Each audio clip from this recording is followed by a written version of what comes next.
Vermin are an interesting enemy.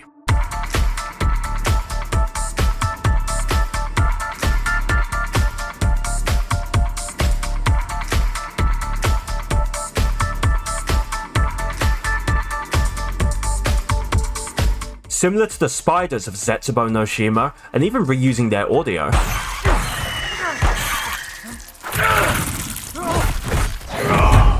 these crispy little critters will erupt from the heads of zombies, clamber across walls, or sometimes even shoot globs of acid at you like a parasite, and generally scutter around the maps of Black Ops 6.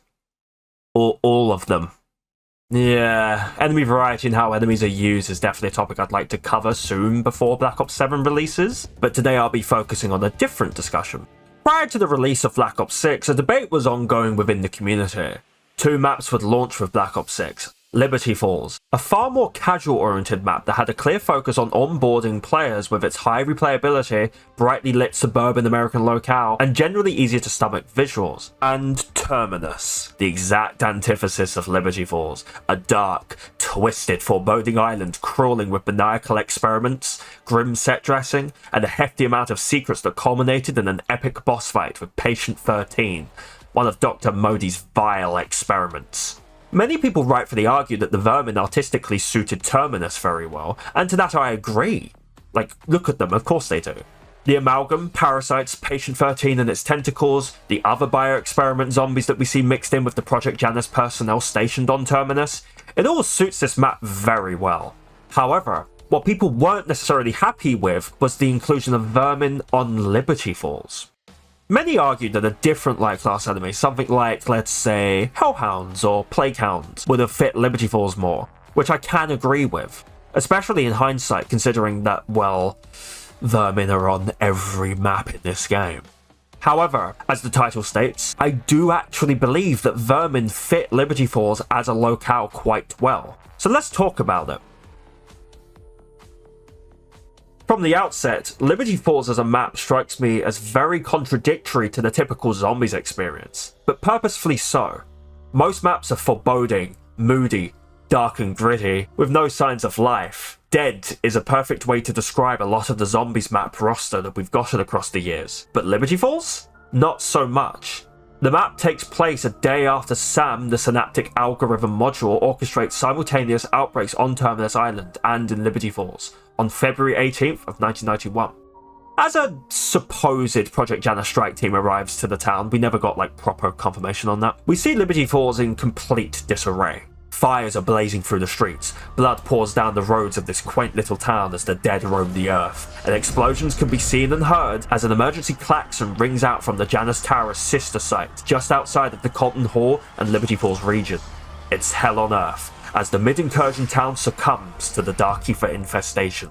Now, during the outbreak, we find ourselves fighting Vermin, as well as Project Janus Manglers and Abominations, another freak show enemy birthed from the corruption of the Dark Aether, which is exactly what is happening to Liberty Falls. It's being slowly but surely overtaken by the Dark Aether.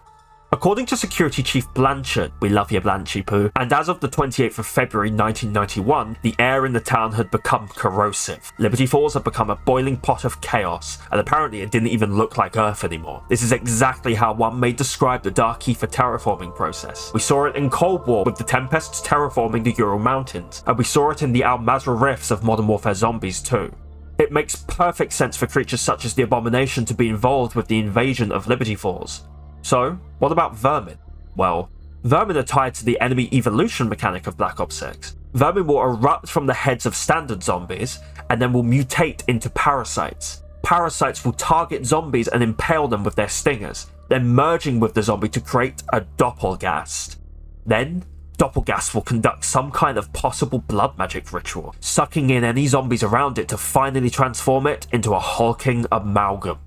Amalgams in particular are interesting with how they're used in Black Ops 6, as although they were canonically created by Dr. Modi on Terminus Island, they show up in other locales such as the castle of Citadel der Moor and the Neolithic chambers and the Dark Aether nexus of the Tomb. It is implied that their presence and the ancient statues of the different enemies featured in the tomb exist because of Josiah Shem and his breaking of the dimensional veil and space-time when he and his cult attempted to resurrect Cortifex the Deathless. Shem's actions leading to the space-time catastrophe being confirmed by Richtofen later on in the Shattered Veil main quest.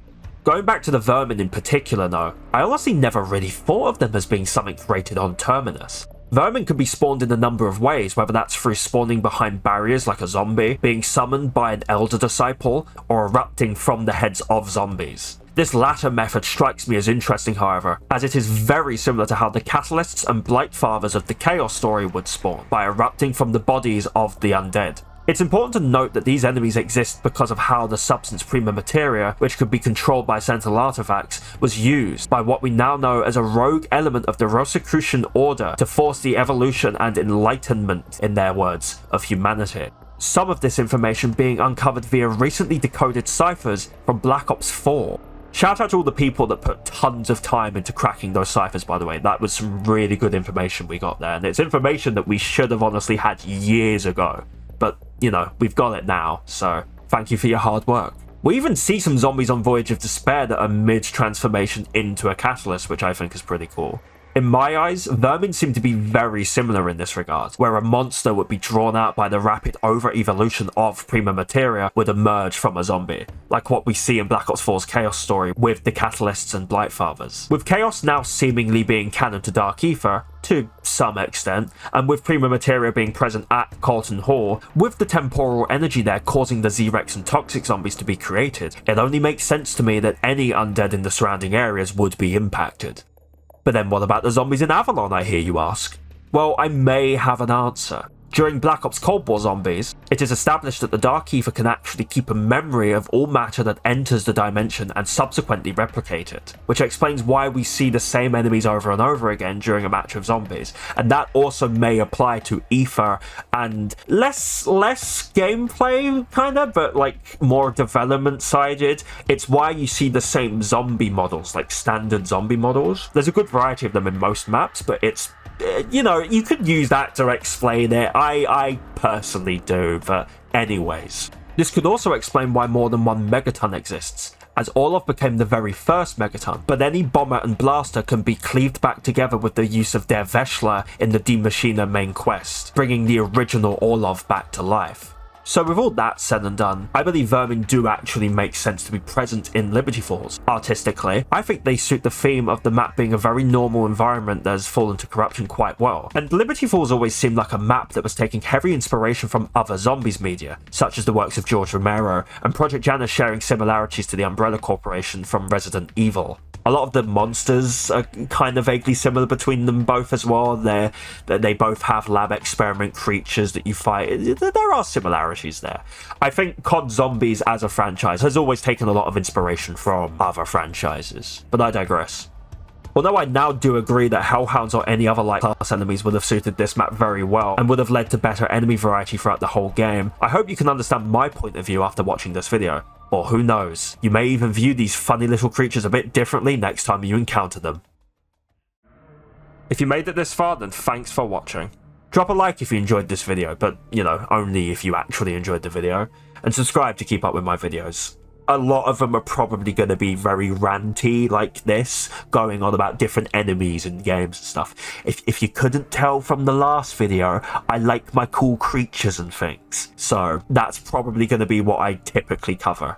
Actually, here's a fun extra little fact about the video. So this was all recorded before the final Black Ops 6 map came out, so that map might invalidate everything to do with the Vermin, with like how often they're used, because they might not even show up in that map. But here's a neat little thing. So Vermin do show up in Liberty Falls, obviously. It's like, that's the Vermin are the light enemy of that map. But did you know that parasites could technically actually show up on the map previously? There was a bug around launch where parasite or Vermin could mutate into parasites, and that's not normally possible on Liberty Falls.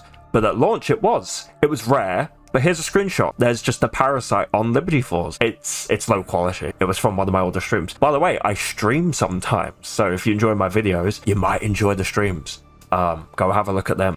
It's up to you, but you know. Anyways, thanks for watching, and I'll see you later.